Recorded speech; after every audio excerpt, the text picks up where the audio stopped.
الشيطان الرجيم بسم الله الرحمن الرحيم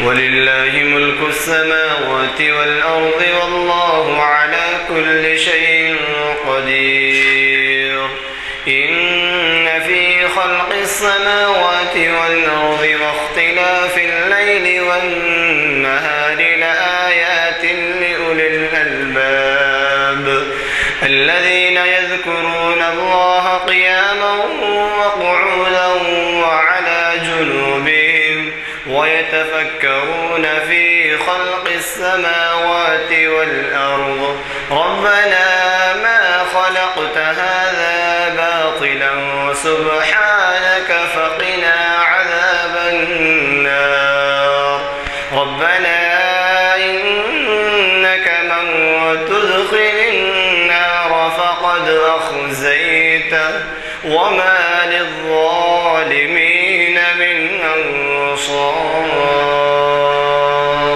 صدق الله العظيم. آج یعنی بروز ہفتہ تاریخ اسلام کی 770ویں نشست بعنوان ماہ ستمبر اور مسلمانوں کی تاریخ ڈاکٹر سید حبیب اشرف صاحب جو امریکن شہری ہیں وہ ہمیں مخاطب کر رہے ہیں. 18 فروری 2017 مطابق 20 جمادی الاول 38 ہجری. حضرات، اس نشست کا آغاز مسجد کے پیش امام قاری محمد برکت اللہ صاحب کی خوش الہام خراج سے ہوا.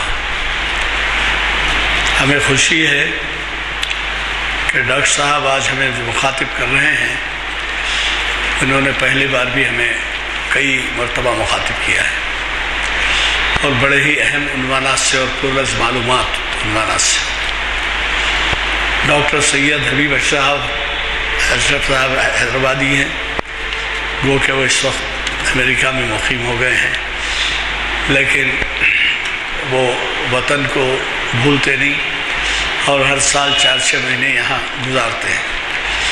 اور یہ بڑی خوشی کی بات ہے کہ وہ جب بھی یہاں آتے ہیں تو ہمیں ایسا محسوس ہوتا ہے کہ وہاں سے امریکن دینی معاملات کا ایک سفیر یہاں آیا ہے، اور پھر یہاں سے جب جاتے ہیں تو ظاہر ہے کہ وہ اتنے معلومات لے جاتے ہیں، معلومات بہت پہنچاتے ہیں وہاں لوگوں کو کہ آپ کے محافل کے ہی تذکرے نہیں بلکہ وہ کئی اور دینی امور میں یہاں پر حصہ لیتے ہیں. مجھے زیادہ اس لیے عرض کرنا نہیں ہے کہ آپ خود محسوس کر رہے ہوں گے کہ عنوان بہت ٹائم لیوا ہے، یعنی ماہ ستمبر اور مسلمانوں کی تاریخ. تو میں بغیر زیادہ وقت لیے صرف اتنا یاد دلاتے ہوئے کہ 2 اور ہمارے اہم لیکچرز پیر اور چہارشنبے کو ہیں اسی مقام پر بعد بسر. اور پیر کی خطابت ہے مفتی محمد عرفان قاسمی صاحب، جن کو آپ نے اس سے پہلے بھی سنا ہے. امت میں عقائد و اعمال کا بگاڑ اور علماء کی ذمہ داری. کتنا اہم عنوان ہے، آپ اگر سوچیں تو آپ کو اندازہ ہوگا کہ آپ کوئی کام رہے چھوڑ کے اس عنوان کو سننے کے لیے آپ کو یہاں شرکت کرنا پڑے گی. اور پھر ضیاء الدین نیر صاحب جو اس وقت ڈاکٹر حمید اللہ کے جشن میں دلی میں ہیں اور ہمارے مقرر بھی ہیں، تعمیر ملت کے صدر بھی ہیں، وہ اگلے 4 شنبے کو کلام اقبال میں انوار ابراہیم خلیل اللہ کے عنوان سے مخاطب کر رہے ہیں. حضرات، میری خواہش یہ ہوتی ہے کہ ہم ایسے پیشے سے تعلق رکھتے ہیں کہ جب کبھی جج جو ہے کوئی چیکس پہ دستخط کرنے کے لیے یا دفتر کے کام کے لیے سماعت کے دوران رک جاتا ہے یا خلل پڑتا ہے تو ہم اس سے درخواست کرتے ہیں کہ وہ ریسیپٹیو مائنڈ سے سنیں. اور ریسیپٹیو مائنڈ کیا ہوتا ہے آپ کو معلوم، اقتصادی. یہ نہیں کہ ہم یہاں بیٹھے ہیں اور ادھر کی سوچ رہے ہیں، ان سے بات کر رہے ہیں، پھر یہ اگر فرض کیجئے کسی صاحب سے کہے کہ صاحب یہ اختتام کے بعد کل کوئی صاحب مل کے پوچھے گا کچھ اہم نکات تو بیان کیجئے کل کی تقریر کے، تو ہم ایک بھی جملہ نہیں بول سکتے۔ تو ایسے ذہن سے نہیں بیٹھنا ہے، بیٹھنا ایسے ذہن سے ہے کہ اگر آپ کو دوسرے دن کھڑا کیا جائے تو کم از کم پورا خطاب نہیں تو نہیں، آدھے خطاب سے کچھ پوائنٹس تو آپ بول سکیں۔ تو میری خاص طور پر گزارش ہے، ایک تو ایسے تو یہاں انٹلیکچوئلس ہیں، خاص بات یہ ہے کہ ہمارے پاس کے جو گیدرنگ ہے اس میں انٹلیکچوئلس آتے ہیں، ذہنی شعور رکھنے والے آتے ہیں، تو لہٰذا توجہ دلانے کی زیادہ ضرورت نہیں ہے۔ اتنا ہی کہوں گا کہ تھوڑا کانسنٹریشن سے سنیے۔ اسی وجہ سے پہلے ہم بعد میں چائے دوران میں پلایا کرتے تھے، لیکن آپ آج کل یہ کر دیے ہیں کہ ان کے مقرر کی تقریر کے آغاز سے قبل ہی چائے کی سروس کر دی جاتی ہے تاکہ مداخلت نہ ہو، لیکن کیا کریں، مجبور ہیں کہ بعض حضرات دیر سے آتے ہیں تو ان کے لیے اہتمام کرنا پڑتا ہے۔ تو میں آج کے ہمارے مقرر، فاضل مقرر جناب ڈاکٹر سید حبیب اشرف صاحب سے گزارش کروں گا کہ وہ شہ نشین پر تشریف لائیں اور ہمیں اپنے خطاب سے نوازیں۔ رب اشرح لی صدری ویسر لی امری واحلل عقدۃ من لسانی یفقہوا قولی۔ کہتے ہیں کہ کسی محفل میں برکت نہیں ہوتی جب تک کہ دو چیزیں نہ کی جائیں۔ نمبر ایک کہ اللہ کی تعریف نہ کی جائے، اور نمبر دو حضور اکرم صلی اللہ علیہ وسلم پر درود و سلام نہ بھیجا جائے۔ تو اس نصیحت کو یاد رکھتے ہیں۔ سبحان اللہ والحمد للہ ولا الہ الا اللہ واللہ اکبر، لا الہ وحدہ لا شریک لہ ولہ الملک ولہ الحمد وهو على كل شيء قدیر۔ یہ قادر مطلق یہ بھی حکم دیتا ہے ہم کو کہ ان اللہ ملائکتہ یصلون علی النبی یا ایھا الذین آمنوا صلوا علیہ وسلموا تسلیما۔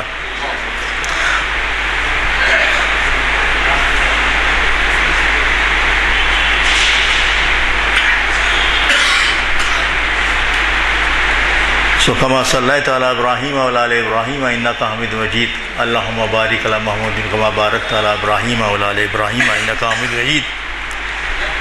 محترم غلام یزدانی صاحب اور معزز حاضرین محفل، السلام علیکم۔ جیسا کہ ابھی بتایا گیا کہ میری گفتگو کا عنوان ہے ماہ سپٹمبر اور مسلمانوں کی تاریخ۔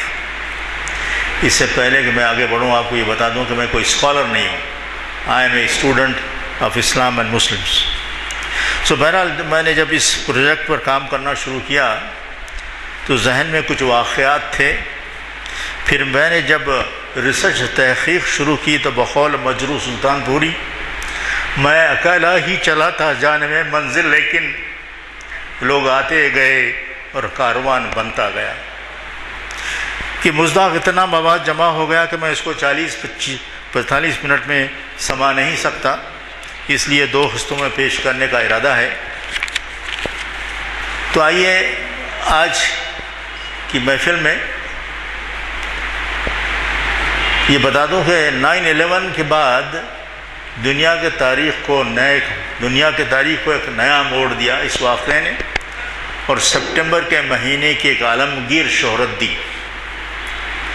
اس مہینے کو حیدرآبادی خوب اچھی طرح جانتے ہیں اور اس مہینے کو ستمگر مہینہ کہتے ہیں۔ اس مہینے نے کئی نشیب و فراز دیکھے، حکومتوں کے عروج زوال دیکھے۔ اس مہینے میں دنیا کے کہیں واقعات ہوئے، خاص کر مسلمانوں کی تاریخ کے۔ یہ وہ مہینہ ہے جس میں حضور اکرم صلی اللہ علیہ وسلم نے ہجرت فرمائی۔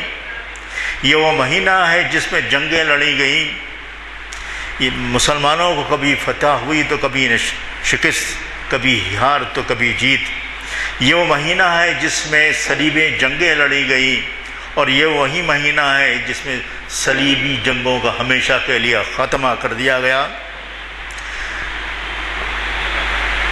یہ وہ مہینہ ہے جس میں ہندوستان کی پہلے جنگ آزادی اختتام کو پہنچی.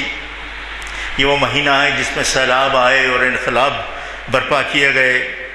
عظیم طاقتوں نے چھوٹی طاقتوں کے تختے پلٹ دیے. یہ وہ مہینہ ہے جس میں ایک نئی حکومت کے لیے آواز لگائی گئی، اور اس مہینے میں خلافت عثمانیہ کے اختتام کی ابتدا ہوئی اور آصف جاہی حکومت کا خاتمہ ہوا. یہ وہ مہینہ ہے جس میں مسلم لیڈر پیدا ہوئے اور بعض گزر بھی گئے، اور یہ وہ مہینہ ہے جس میں بعض مسلم انسٹیٹیوشنز قائم ہے، اور یہ وہ مہینہ ہے جس میں بعض حکمران گدی پر بٹھائے گئے اور بعض گدی سے اتارے گئے. اس مہینے نے جب پرانے زمانے سے نئے زمانے میں قدم رکھا تو اسی مہینے میں یونائٹڈ اسٹیٹس امریکہ میں بل آف رائٹس کو منظور کیا گیا، اور یہ وہی مہینہ ہے جس میں امریکہ کی سیاست میں فرسٹ ٹائم پریزیڈنشل ڈیبیٹس کا آغاز ہوا، اور کیمپ ڈیوڈ اکارڈ دستخط ہوئے، اور اس مہینے میں جارڈن میں فلسطینیوں کا خلا خمہ کرنے کی کوشش کی گئی، جس کو بلیک سپٹمبر کے نام سے یاد کرتے ہیں. اور نہ جانے آئندہ یہ مہینہ کیا کیا رنگ لانے والا ہے. چلیے آج کا سفر شروع کرتے ہیں حضور اکرم صلی اللہ علیہ وسلم کی ہجرت سے. حضور اکرم صلی اللہ علیہ وسلم 12 اور 13 سپٹمبر کی رات 622 عیسوی میں کی درمیانی رات اپنے مکان سے نکل کر مدینے کے لیے روانہ ہوئے، اور 22 سپٹمبر 622 عیسوی میں آپ کی قباء میں تشریف آوری ہوئی. یہ آپ کی زندگی کا اہم ترین واقعہ ہے، اور ایک اہم واقعہ جس کے سلسلے میں عائشہ رضی اللہ عنہا فرماتی ہیں کہ آپ نے ایک دفعہ حضور صلی اللہ علیہ وسلم سے دریافت کیا کہ حضور کی زندگی میں کوئی ایسا بھی وقت آیا جس وقت آپ کا مورال، آپ کی ہمت بہت پست تھی. تو آپ نے فرمایا کہ ہاں، وہ وقت تھا جب طائف کے لوگ مجھے وہاں سے نکال رہے تھے.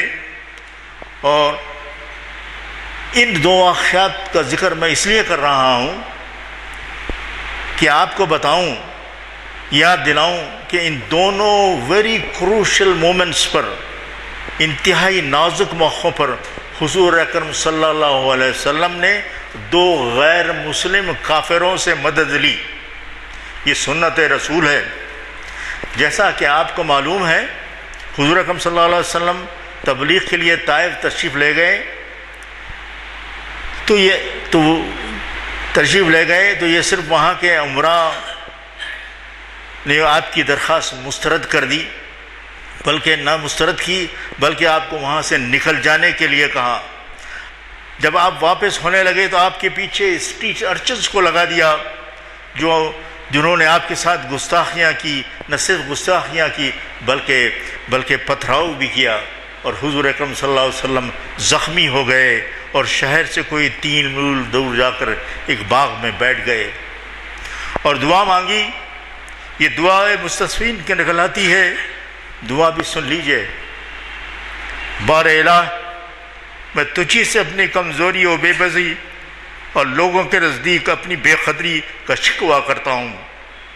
یا رب الراحمین، تو کمزوروں کا رب ہے اور تو ہی میرا بھی رب ہے. تو مجھے کس کے حوالے کر رہا ہے؟ کیا کسی بیگانے کے جو میرے ساتھ تندی سے پیش آئے، یا کسی دشمن کے جس نے تو نے معاملے کا مالک بنا دیا؟ اگر مجھ پر تیرا غضب نہیں ہے تو مجھے کوئی پرواہ نہیں، لیکن مجھ پر تیرا غضب نہیں ہے، معاف کرنا، میں ذرا ایموشنل ہو جاتا ہوں. مجھ پر تیرا غضب نہیں ہے تو مجھے کوئی پرواہ نہیں، لیکن تیری عافیت میرے لیے زیادہ کشادہ ہے. میں تیرے چہرے کے اس نور کی پناہ چاہتا ہوں جس سے تاریکیاں روشن ہو گئیں اور جس پر دنیا و آخرت کے معاملات درست ہوئے. تو مجھ پر اپنا غضب نہ نازل کرنا، میاں تیرے عطا پر مجھے وارد ہو. تیری ہی رضا مطلوب ہے یہاں تک کہ تو خوش ہو جائے، اور تیرے بغیر کوئی زور آور طاقت نہیں. اس کے بعد حضور اکرم صلی اللہ علیہ وسلم مکے کی طرف گئے اور مکے کے قریب پہنچے تو قریش کے ذی حیثیت لوگوں سے امان کی درخواست کی، انہوں نے ہیلہ بہانے بنا کر انہیں امان دینے سے انکار کر دیا۔ تب حضور اکرم صلی اللہ علیہ وسلم نے موتم بن عدی جو کہ ایک نان بلیور تھا، اس کے پاس پیغام بھیجا جسے آپ کے مراسم تھے۔ اس نان بلیور نے آپ کو بخوشی امان دینے کے لیے تیار ہو گیا اور کہا کہ آپ مکہ آ جائیں، اور پھر اس نے اپنے 2 بیٹوں کو ہمراہ خانہ کعبہ لے گیا اور وہاں اعلان کیا کہ حضور اکرم صلی اللہ علیہ وسلم اس کی امان میں ہیں، اس کے امان میں مکہ میں داخل ہو رہے ہیں اور انہیں کوئی تنگ نہ کرے۔ یہ پہلا بہت ہی نازک وقت تھا، ویری کروشل مومنٹ، اور آپ نے ایک غیر مسلم سے مدد لی۔ جب آپ حضور اکرم صلی اللہ علیہ وسلم نے ہجرت کے لیے میٹیکولس پلاننگ کی گئی، ایسا نہیں ہوا کہ وہ بس اٹھ کے چلے گئے۔ جیسا کہ میں نے یہ اوپر عرض کیا، زیادہ تفصیلات میں نہیں جاؤں گا۔ 12-13 سپٹمبر 622 کے درمیانی رات آپ نے گھر سے نکلے اور حضرت ابوبکر صدیق کے گھر گئے۔ انہیں لے کر آپ مدینہ جانے کے عام راستے پر نہیں گئے جو شمال کی جانب ہے، بلکہ اس کے بالکل برخلاف مغرب کی طرف روانہ ہوئے، اور کوئی 5 میل جانے کے بعد غار سور میں 3 دن کے لیے قیام کیا۔ 16 سپٹمبر 1622 جو پیر کی چاندنی رات تھی، مدینے کے لیے روانہ ہوئے۔ اس موقع پر عبداللہ بن اریخت جو صحرائی اور بیابانی راستوں کا ماہر تھا، پہلے ہی اجرت پر مدینہ پہنچانے کا معاملہ طے ہو چکا تھا، اور اس کے پاس 2 سواریاں چھوڑ دی گئی تھی۔ 16 سپٹمبر کی رات جیسا آپ نے ذکر کیا، عبداللہ بن اریخت سواریاں لے کر آ گیا۔ یہ شخص گو کہ قریش ہی کے دین پر تھا، مگر بہت ہی قابل بھروسہ آدمی تھا جس پر حضور اکرم صلی اللہ علیہ وسلم پورا اعتماد رکھتے تھے۔ اس نے آپ کو ساحلی راستے سے بجائے 3 دنوں کے 6 دنوں میں مدینہ پہنچایا۔ آپ غور فرمائیے کہ حضور اکرم صلی اللہ علیہ وسلم ان دونوں موقعوں پر 2 غیر مسلموں سے مدد لی۔ یہ جو حضور کی سنت ہے، اور ہم مسلمانوں کے لیے جو بطور مائنورٹی دنیا میں زندگی بسر کرتے ہیں، ایک نظیر ہے، ایک مشعل راہ ہے۔ میجورٹی کمیونٹی میں اچھے انسان، انصاف پسند انسان، قابل بھروسہ انسان رہتے ہیں۔ ہمیں ان سے مدد لینی چاہیے، ان سے مل جل کر کام کرنا چاہیے۔ ابھی حال ہی کا واقعہ ہے کہ جب ٹیکسس میں ایک مسجد جلا دی گئی تو غیر مسلموں نے، لوکل امریکنس نے ایک فنڈ قائم کیا اور 2 ہفتوں میں $1.2 بلین ریز کیے، جس میں 80% لوگ کرسچن لوگ تھے جنہوں نے عطیہ دیا۔ تو ہمیں ان سے مدد لینی چاہیے، ان سے مل جل کر کام کرنا چاہیے۔ اور یہ بتاتے چلوں کہ اس کرۂ ارض پر جتنے بھی مسلمان ہیں 1.2 بلین، اس میں 35 to 38% مسلمان ایز اے مائنورٹی دنیا میں رہتے ہیں۔ اور دنیا کے 195 ملکوں میں جو UN سے منسلک ہیں، جس میں سے 56 ایسے ہیں جن کو میجورٹی اسٹیٹس کہا جاتا ہے، جس میں 60% مسلمان رہتے ہیں، اور 77 ملک ایسے ہیں جس میں مسلمانوں کا آبادی 2% یا 2% سے زیادہ ہے۔ انڈیا دنیا کی سب سے بڑی مسلم مائنورٹی اسٹیٹ ہے۔ یہ یاد رکھیے کہ دنیا کے 1/6 مسلمان دنیا میں رہتے ہیں، اور انڈیا کی 1/6 پاپولیشن مسلم ہے، اور نمبروں کے لحاظ سے انڈیا کے مسلمان دنیا میں 3رے نمبر پر ہیں۔ اور زیادہ کچھ کہنا مجھے نہیں ہے کہ مجھے تو سپٹمبر کی کہانی سنانا ہے، تو اس لیے میں آگے بڑھتا ہوں۔ جو سپٹمبر آپ جب تاریخ میں جاتے ہیں تو اگست 31 اینڈ سپٹمبر 636 کا ذکر آتا ہے، اور اس دن ایک جنگ لڑی گئی تھی جس کو کہتے ہیں بیٹل آف یرموک، اور اس جنگ میں 4 طرف سے مختلف حصوں سے مسلمانوں کے لشکر آئے تھے، اور چشمہ یرموک کی ایک جانب جمع ہو گئے تھے، اور ان کے سپہ سالار اعظم تھے سیف الاسلام خالد بن ولید۔ یہ عظیم الشان، اور چشمہ یرموک کی دوسری طرف ہرکلس، جو عرب میں ہرکل کہتے ہیں، ہرکلس، یہ اپنی رومی فوج کے لشکر کے ساتھ کھڑا تھا، اور اس لشکر کی تعداد بتائی جاتی ہے وہ 2,40,000 تھی، اور مسلمانوں کی تعداد جو بتائی جاتی ہے وہ 46,000 بتائی جاتی ہے. the ratio was 6:1. میں تفصیلات میں نہیں جاؤں گا، اگر جانا ہے تو پڑھیے اکبر شاہ نجیب آبادی کی کتاب تاریخ اسلام جلد اول. بہرحال جب 1 سپٹمبر 1 کو جنگ اختتام کو پہنچی تو 1,23,000 آدمی لخمے ہوئے تھے، باقی اپنی جان بچا کر بھاگ گئے. مسلمانوں کے 3,000 بہادر شہید ہوئے. یہ وہ زمانہ تھا جب جنگیں صرف اور صرف اللہ کے لیے لڑی جاتی تھیں. یہ وہ زمانہ ہے جس کے بارے میں پروفیسر حمید اللہ، جن کا آج کل جشن منایا جا رہا ہے دہلی میں، انہوں نے اپنی کتاب دی بیٹل فیلڈس آف محمد صلی اللہ علیہ وسلم میں لکھا تھا کہ یہ وہ زمانہ تھا کہ اسلام 274 اسکوائر مائلز پر ڈے کے لحاظ سے دنیا میں بڑھ رہا تھا. اور جب حضور اکرم صلی اللہ علیہ وسلم اس دنیا سے رخصت ہوئے تو 10 لاکھ مربع میل کے علاقے پر حکومت کر رہے تھے، as big as Europe minus Russia. اور وہ مزید لکھتے ہیں This was conquered after 10 years of political activity at a cost of barely 250 men killed in the battlefield on the enemy side. Loss of Muslim was at a rate of one martyr a month for a period of 10 years. At 10 years at the very best. This respect of human blood is unequal in the annals of mankind. So, اب آگے بڑھیے. حضور اکرم صلی اللہ علیہ وسلم کے بعد کوئی 30 سال خلفائے راشدین نے حکومت رہی، اور اس کے بعد امویوں نے 9 سال حکومت کی، اور 750 عیسوی میں عباسیوں کا دور شروع ہوا جو 500 سال تک چلتا رہا. اب یہ بات نوٹ کیجئے کہ 23 خلیفائیں جو 500 سال حکومت کیے، یہ قابل غور ہے.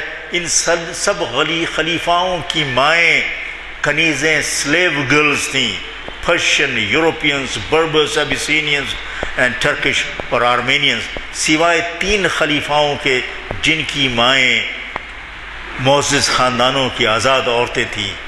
عباسیوں کے تیسرے خلیفہ المہدی کی ایک یمنی کنیز تھی جس کا نام تھا الخرزین، اور اس سے 2 لڑکے ہوئے الہادی اور ہارون الرشید، جو عباسیوں کے 4تھے اور 5ویں خلیفہ بنے. یہ جو صاحبہ تھی الخزرین، یہ بہت ہی اسٹرانگ پرسنالٹی کی عورت تھی، اور وہ اپنے شوہر اور اپنے دونوں بیٹوں کو حکومت کے معاملات میں بہت عمل اور دخل دیا کرتی تھیں، جس کو ان کا بڑا لڑکا الہادی سخت ناپسند کرتا تھا. عباسیوں کے 4تھے خلیفہ یعنی الہادی 26 سالہ کا انتقال 786 عیسوی میں پر اسرار حالت میں ہوا، اور یہ باور کیا جاتا ہے کہ اس کے ذمہ دار ان کی والدہ تھیں. جسٹس امیر علی نے اپنی کتاب دی ہسٹری آف سارسنس میں خلیفہ الہادی کی موت کا پردرد واقعہ لکھا ہے. وہ لکھتے ہیں کہ جب خلیفہ کا وقت آ گیا تو انہوں نے اپنی والدہ کو بلا بھیجا. یہ ملاقات بہت ہی رخت آمیز تھی. انہوں نے اپنی والدہ کا ہاتھ لے کر اپنے دل پر رکھ لیا اور اپنی والدہ سے کہا کہ بسا اوقات حکومت کے چلانے میں بعض اقدامات وہ جو کرتے تھے وہ ان کی ناپسندیدہ تھی، لیکن انہوں نے کبھی بھی ان کا ناشکرہ لڑکا نہ تھا، اور ہمیشہ ان کی محبت، اپنی والدہ کی محبت اس کو عزیز تھی، اور ان کی تعظیم و تکریم کرتا تھا. اس نے کہا کہ اس کے بعد اس کے بھائی ہارون رشید کو خلیفہ بنایا جائے، اور اس کے بعد وہ انتقال کر گئے. یہ تمہید میں نے اس لیے باندھی کہ آپ کو یہ بتاؤں کہ 14 سپٹمبر 786 کو ہارون رشید کو عباسیوں کا 5واں خلیفہ بنایا گیا، جبکہ ان کی عمر صرف 23 سال کی تھی.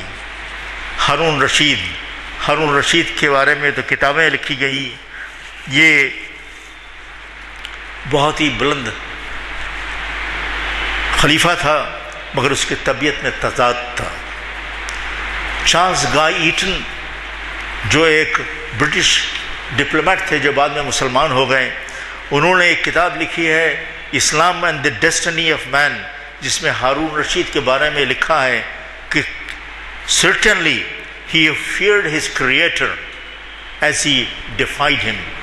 بے شک وہ اپنے قادر مطلق کا زر لگتا تھا مگر اس کے خلاف بھی کام کرتا تھا۔ تو ان کے دو واقعات سنا دو جو تضاد ہیں۔ ایک دفعہ وہ اپنے بھائی کے ساتھ کھانا کھا رہے تھے، شاید اس کے بھائی نے دعوت دی ہوگی، تو ایک تھالی میں مچھلی کا سالن تھا۔ تو ہارون رشید نے دریافت کیا کہ کیا بات ہے، یہ مچھلی کے ٹکڑے بہت ہی چھوٹے ہیں۔ اسے بتایا گیا کہ وہ صرف اور صرف مچھلی کی زبانوں کا سالن ہے، مچھلی کے زبانوں کا سالن ہے۔ تو اس نے اس کو کھانے سے انکار، اس نے اس کی قیمت دریافت کی، کہا گیا کہ کوئی 1000 درہم خرچ ہوئے ہیں۔ تو اس سالن کو کھانے سے انکار کر دیا اور اپنے بھائی سے کو دیا فوراً 1000 درہم خیرات کر دے۔ اور وہ پلیٹ اٹھائی اور اپنا نوکر سے کہا کہ باہر جا اور جو پہلا فقیر جو رستے میں دکھے یہ اس کو دے دے۔ دوسرا واقعہ جو یہ ہے کہ ہارون رشید کو اپنی بہن عباسہ سے بہت لگاؤ تھا، اور ویسے ہی اس کے دوست جعفر جو وزیر اعظم کا بیٹا تھا بہت لگاؤ تھا۔ ایک دن اس نے اپنے دوست سے کہا کہ جب تم میرے ساتھ ہوتے ہو تو میں اپنی بہن کی جدائی مجھے ستاتی ہے، اور جب میں تمہارے ساتھ ہوتا ہوں تو میری بہن کی جدائی ستاتی ہے، اور میں جب بہن کے ساتھ ہوتا ہوں تو تمہاری جدائی مجھے ستاتی ہے۔ تو اس کا میں نے ایک علاج نکالا ہے، تم دونوں شادی کر لو۔ اور اس نے دونوں کی شادی کر دی، مگر یہ شرط بھی لگا دی کہ وہ آپس میں ازدواجی تعلقات قائم نہیں کریں گے۔ آپ کو تو معلوم ہے بادشاہوں کے طبیعتیں الگ ہوتی ہے۔ بہرحال وہ اس لڑکی نے اپنی مدر اللہ کے شہ پر ایک روز جعفر کی خوابگاہ میں جب وہ شراب کے نشے میں دھت تھا چلی گئی۔ نتیجہ یہ نکلا کہ وہ حاملہ ہو گئی، لڑکا پیدا ہوا جس کو کسی کے گود دے کر مکہ بھیج دیا گیا۔ آخرکار ہارون رشید کو جب یہ معاملہ معلوم ہوا تو غصے کے تیش میں اپنی بہن کو گلا گھونٹ کر مروا دیا اور اپنے دوست جعفر کو قتل کروا دیا۔ ہارون رشید کو معدے کا سرطان ہو گیا تھا، یعنی کینسر آف اسٹمک۔ ایک روز اپنے طبیب کو کہا کہ میں نے خواب میں دیکھا ہے کہ ایک آدمی اپنے ہاتھ میں لال مٹی لیے کھڑا ہے اور کہہ رہا ہے کہ مٹی اس زمین کی ہے جس میں دفن ہوں گا۔ ہارون رشید نے خواب میں اس آدمی سے پوچھا کہ وہ زمین کہاں ہے؟ اس نے کہا کہ وہ زمین ہے ٹس۔ طبیب اس خواب کی معقول تعبیر نہ دے سکا اور کہا کہ سب آپ کے ہاضمے کی خرابی ہے کا نتیجہ ہے، اور اس نے ایک جلاب کی دوا لکھی۔ تھوڑے ہی دنوں میں خراسان میں بغاوت ہو گئی۔ اس کو فرد کرنے کے لیے ہارون رشید روانہ ہوئے۔ جب وہ تس کے قریب و جوار میں پہنچے تو آپ کی طبیعت سخت خراب ہو گئی۔ انہوں نے اپنا خارورہ بغیر لیبل کیے وہاں کے حکیم کے پاس بھیجا۔ جواب آیا کہ یہ پانی جس کسی کا بھی ہے وہ اپنی وصیت تیار کر لے، کیونکہ اس مرض کی کوئی علاج نہیں ہے۔ ہارون رشید نے اپنے نوکر کو حکم دیا کہ اس جگہ کی مٹی لائے۔ وہ جب آدمی اپنے ہتھیلی میں وہاں کی لال مٹی لایا تو ہارون رشید پکار اٹھا، یہ وہی ہاتھ ہے، یہ وہی بازو ہے، یہ وہی مٹی ہے جو مجھے خواب میں دکھائی گئی تھی، اور ایک بچے کی طرح رونے لگا اور اپنا کفن خود منتخب کیا اور کہنے لگا کہ نہ میری دولت میرے کام آئی اور نہ میرا مقتدار مجھے کام آیا۔ اور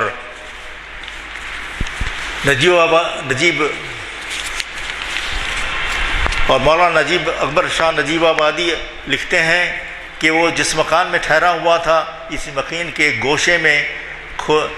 گوشے میں خبر کھودنے کا حکم دیا۔ جب خبر تیار ہو گئی تو چند حافظوں نے خبر میں اتر کر قرآن ختم کیا۔ ہارون نے اپنی چارپائی خبر کے کنارے بچھوائی اور چائے پائے پر پڑے پڑے خبر کو دیکھتا رہا۔ اس حالت میں 3 جمادی الثانی مطابق 24 مارچ 808 عیسوی میں بوقت شب انتقال کیا۔ اس کے بیٹے صالح نے نماز جنازہ پڑھائی۔ اس نے 23 سال 2.5 مہینے حکومت کی۔ توس میں ان کی خبر ابھی بھی موجود ہے۔ عباسیوں کا زمانہ 1250 تک بتایا جاتا ہے، لیکن 1000 عیسوی میں ہی مملکت میں رکھنے پڑنے شروع ہو گئے تھے۔ 969 میں ایجپٹ میں اسماعیلیوں نے فاطمی حکومت قائم کر لی تھی۔ 1055 میں سلجوقی حکومت پر قابض ہو گئے تھے، پھر ان کے بھی ٹکڑے ہوئے، اور 12ویں صدی کے اوائل میں الیپو اور موصل جس کے بارے میں آج کل آپ ہمیشہ دیکھتے ہیں ٹی وی پہ نیوز میں ہے، یہ زنگی ڈائنسٹی قائم ہوئی۔ اس زمانے میں سپٹمبر 1065 میں حسن بن صباح قوم ایران میں پیدا ہوئے۔ یہ اسماعیلی فرقے کے سے تعلق رکھتے تھے اور اس نے ایک ٹولی بنائی جو اساسنز کے نام سے مشہور ہے، اور عربی میں اس کو حشاشین کہتے ہیں۔ یہ مشہور ہے کہ وہ حسن بن صباح، عمر خیام اور نظام الملک طوسی ایک ہی استاد کے شاگرد تھے۔ اساسنز کے بارے میں بہترین معلومات اگر معلوم کرنا ہے تو آپ برنارڈ لوئس کی کتاب پڑھیے، دی اساسنز۔ یہ ٹولی 100 سال تک مڈل ایسٹ میں خفیہ سازشیں اور قتل و غارت گری کا بازار گرم کیے ہوئے تھے، اور ان کا آلہ جرم صرف خنجر ہوا کرتا تھا۔ حسن بن صباح کا پہلا شکار نظام الملک طوسی تھا، اور مولانا آزاد لکھتے ہیں کہ حسن بن صباح ہی وہی شخص ہے جن کو شیخ الجبال کے لفظ سے یاد کیا جاتا ہے۔ یہ باطنیہ فرقی کے بیان کے بانی تھے۔ یہ لوگ اپنے مخالفوں کو بے دروغ قتل کیا کرتے تھے۔ چنانچہ اساسنز نے 2 دفعہ صلاح الدین ایوبی کو قتل کرنے کی کوشش کی مگر کامیاب نہ ہو سکے۔ آخرکار اس فرقے کا خاتمہ منگولوں نے کیا، اور ان کی تابوت میں آخری کیل سلطان آف ایجپٹ بابرس نے ٹھوکی۔ پھر بھی کچھ بچ گئے جو آج کل آغا خانی کہلاتے ہیں۔ تو آئیے آگے بڑھتے ہیں۔ سپٹمبر 1137 کہ کسی دن، وہ مبارک دن جس روز دنیا اسلام کا مشہور ہیرو صلاح الدین ایوبی تکریت عراق میں پیدا ہوئے۔ یہ وہی مقام ہے جہاں صدام حسین بھی پیدا ہوئے تھے۔ صلاح الدین کا والد کا نام ایوب تھا، جس لیے وہ صلاح الدین ایوبی کہلاتے ہیں، لیکن ان کا نام یوسف تھا۔ ایوب کے والد جو آرمینین خرد تھے، سلجوقیوں کے زمانے میں تکریت کے گورنر تھے۔ یہی پوسٹ بعد میں ایوب کو ورثے میں ملی۔ پھر وہاں خانہ جنگی شروع ہوئی۔ عماد الدین زنگی کو الیپو اور موصل کا گورنری ملی۔ آج کل وہ میں نے بتایا کہ اس کا ہمیشہ ذکر آتا ہے جہاں پہ وار ہو رہی ہے آج کل۔ 14 سپٹمبر 1146 کو علاء الدین زنگی کو ان کے غلاموں نے، جو انہیں جہالت نشے میں تھے، قتل کر دیا۔ ان کی حکومت کے 3 حصے ہوئے، 3 حصوں میں بٹ گئی۔ الیپو اور موصل ان کے چھوٹے لڑکے نور الدین زنگی کے حصے میں آئی، جس نے ایوب کا اپنا مشیر خاص بنایا، اور صلاح الدین کے چچا اسد الدین شارق کو اپنا کمانڈر ان چیف بنایا۔ نور الدین زنگی کے بارے میں کہا جاتا ہے کہ خلفائے راشدین اور عمر ثانی کے بعد ایسا متقی حکمران مسلمانوں کی تاریخ میں شاہدی کوئی گزرا ہو۔ نور الدین زنگی کے بارے میں ایک قصہ اورل ٹریڈیشن سے مشہور ہے، میں نے پڑھا نہیں کہیں بھی، لیکن میرے والد بھی کہا کرتے تھے کہ شاید آپ نے بھی سنا ہوگا کہ نور الدین زنگی کے خواب میں حضور اکرم صلی اللہ علیہ وسلم متواتر 3 راتوں حضور صلی اللہ علیہ وسلم آئے اور کہا کہ 2 حضرات ان کی مزار کو نقصان پہنچانے کی کوشش کر رہے ہیں، اور ان کی شجی بھی ان کو بتائی گئی۔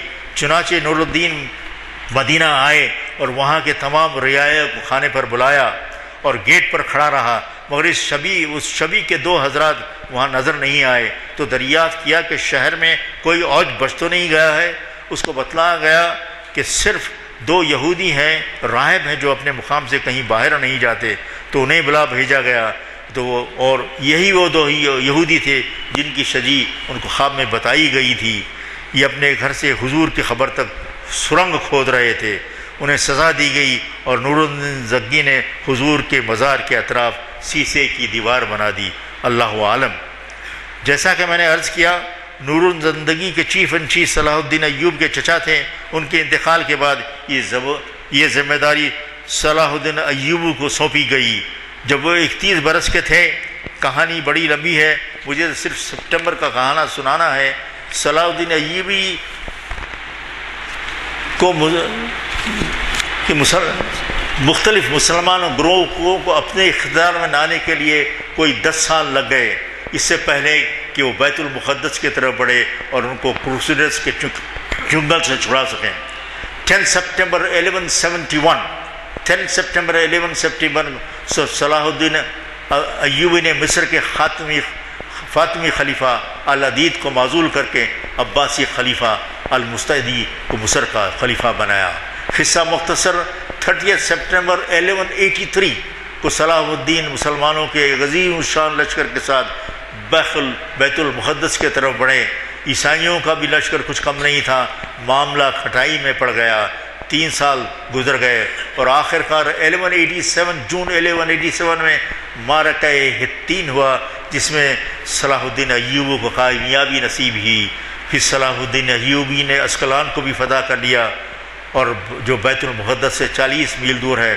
اینڈ 4 سپٹمبر 1187 کو بیت المقدس سے عیسائیوں کا وفد صلاح الدین کے پاس آیا، تاکہ انہوں نے یہ ڈیسائیڈ کیا کہ وہ یروشلم کی حوالے کرے۔ اس کے شرائط کرنے کے لیے وہ آیا۔ وہ دن سورج گرہن کا دن تھا، تو یہ عیسائیوں نے ان صلاح الدین کے شرائط قبول کرنے سے انکار کر دیا۔ بعد پھر جنگ پر آ گئی، اور 20 سپٹمبر 1187 صلاح الدین بیت المقدس کا خبر و جوار میں پہنچ گئے، اور جب بیت المقدس میں عوام کا ہاتھ بہت برا تھا، وہاں 50 عورتوں اور بچوں کے لیے صرف ایک مرد تھا۔ اس لیے عوام الناس نے کرسچن رہنماؤں کو سرنڈر کرنے کی درخواست کی۔ فاتح صلاح الدین ایک فاتح کی طرح یروشلم میں داخل ہوا، یروشلم میں داخل ہوئے، اور ایک فاتح نے مفتوح ایک وکٹر وینکش سے وہی سلوک کیا جو اس کو رسول صلی اللہ علیہ وسلم نے فتح مکہ کے وقت مکہ والوں کے ساتھ کیا تھا۔ 19 اکتوبر 1187 کو 28 سالوں کے بعد جمعے کی نماز مسجد اقصی میں ادا کی گئی۔ مجھے تو سپٹمبر کی کہانی سنانا ہے، میرے پاس وقت نہیں ہے کہ وہ تفصیلات بتاؤں جو کروسیڈرز نے بیت المقدس کے رہنے والے مسلمانوں، جوز اور بعض کرسچنز کے ساتھ کیا، جو درندگی کی، جو بہیمانہ حرکتیں کی، اس کا حال سناؤں، اور اس کے برعکس صلاح الدین نے کیا انسانیت کا ثبوت دیا اس کا حال سناؤں۔ مگر میں یہ ضرور اتنا بتاؤں گا کہ ہسٹورین گبن نے، جو مسلم دشمن تھا، ہی واز مسلم ہیٹر تھا، صلاح الدین کے تعریف کے بغیر رہ نہ سکا، اور اس نے the rise and fall of Roman empire میں صلاح الدین کے بارے میں لکھا، justice indeed due to the fidelity with which the Turkish ruler conqueror fulfilled the conditions of the treaty, and he may be deservedly praised for the glance of piety, of pity which cast on the misery of the vanquished. Is in these acts of mercy, the virtue of Salahuddin deserves our admiration and our love. اس بارے میں اگر پڑھنا ہے تو آپ کتاب پڑھیے صلاح بائی جان مین۔ فتح بیت المقدس کے 4 سال کے اندر تیسری کروسیڈ کی شروعات ہو گئی، اور لڑنے کے لیے انگلینڈ کے بادشاہ رچرڈ دی لائن ہارٹ تشریف لائے تھے۔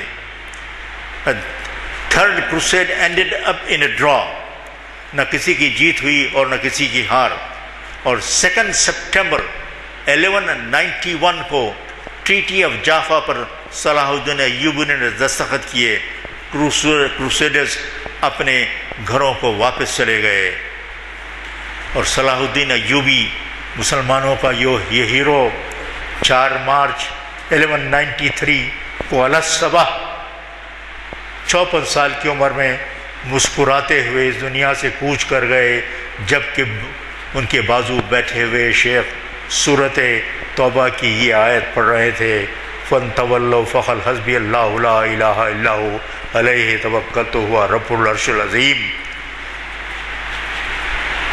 پھر اگر یہ منہ پھیرتے ہیں تم سے تو کہہ دو نبی کافی ہے میرے لیے اللہ، نہیں ہے کوئی معبود سوائے اس کے، اور اسی پر میں نے بھروسہ کیا اور وہ مالک عرش عظیم ہے۔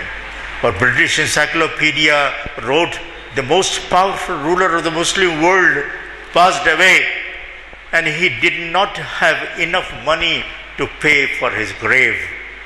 بہاؤالدین ان کے سوانح نگار نے بھی گواہی دی کہ ان کے خزانے میں صرف 47 درہم تھے اور سونے کا ایک ٹکڑا تھا، نہ ان کا کوئی گھر تھا اور نہ کوئی ساز و سامان، نہ کوئی جائیداد، نہ کوئی زرعی زمین اور نہ کوئی باغ۔ 12ویں صدی ختم ہوئی، 13ویں صدی عیسوی میں کئی اہم واقعات ہوئے، دردناک واقعات ہوئے، لیکن سپٹمبر کے تعلق سے مجھے کوئی واقعہ نہیں ملا۔ 14ویں صدی کے آخر میں پھر سپٹمبر سے ملاقات ہوتی ہے۔ جیسے ہی 14 سنچری شروع ہوئی، ترکی میں عثمان علی برسا کے مقام پر ایک حکومت قائم کی جو بعد میں جا کے خلافت عثمانیہ بنی۔ تاریخ کے کتابوں میں عثمان علی کے خواب کا ذکر ہے، اور اس خواب کے بیسس پہ ایک رائٹر ہے جس کا نام ہے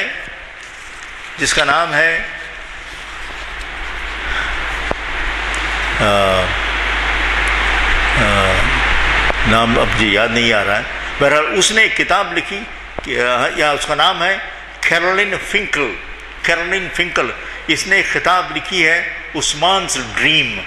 یہ کتاب جو ہے خلافت عثمانیہ کی تاریخ ہے۔ تو اس ڈریم کے بارے میں وہ لکھتی ہے کہ عثمان علی ایک روز اپنے کچھ دنوں کے لیے اپنے مرشد ادیب علی کے گھر میں ٹھہرے ہوئے تھے۔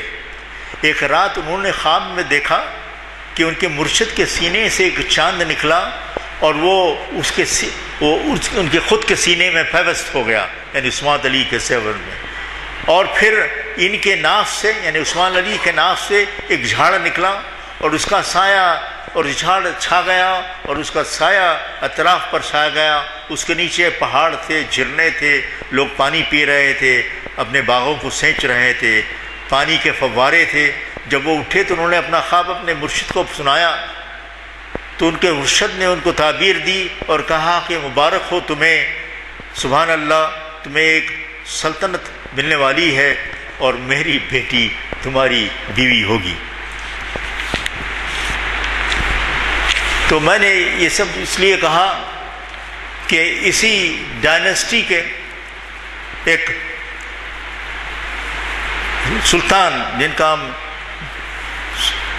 جو سپٹمبر 25 1396 کو، جن کو یزید یلدرم کہتے ہیں، انہوں نے کروسیڈز کو ہمیشہ کے لیے ختم کر دیا۔ یہ وہ دن ہے سپٹمبر 25 1396 عیسوی، جس میں ابھی میں نے عرض کیا کہ کروسیڈز کو ختم کر دیا گیا۔ ایک کتاب چھپی ہے جس کا نام ہے 100 battles decisive conflicts that have shaped the world۔ یہ کتاب کہتی ہے کہ the final major crusade of the Middle East ended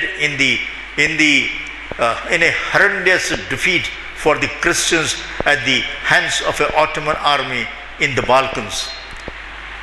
ہوا یہ کہ یورپینز خلافت عثمانیہ کے فوجی عزائم کو محسوس کر رہے تھے اور وہ مجبور ہو گئے تھے کہ کسی بھی طرح کرسچینٹی اسلام کو پھیلانے سے روک سکے۔ اس لیے ہنگیرین، فرینچ، جرمن کنگز اور دوسرے یورپین پاورز نے ایک متحدہ فوج جمع کی اور کنگ سگمنز کی قیادت میں 12 سپٹمبر 1396 کو مقام نیکروپولس پہ جمع ہوئے۔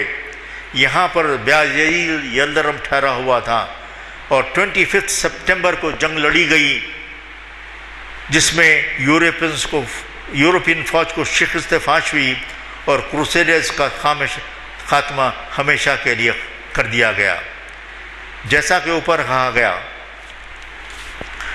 اس زمانے میں ترکی، ہندوستان اور ایران میں مسلمان عروج پر تھے، مغربی طاقتیں خاص طور پر انگریز مسلمانوں سے تجارتی اور ثقافتی تعلقات قائم کرنا چاہتے تھے۔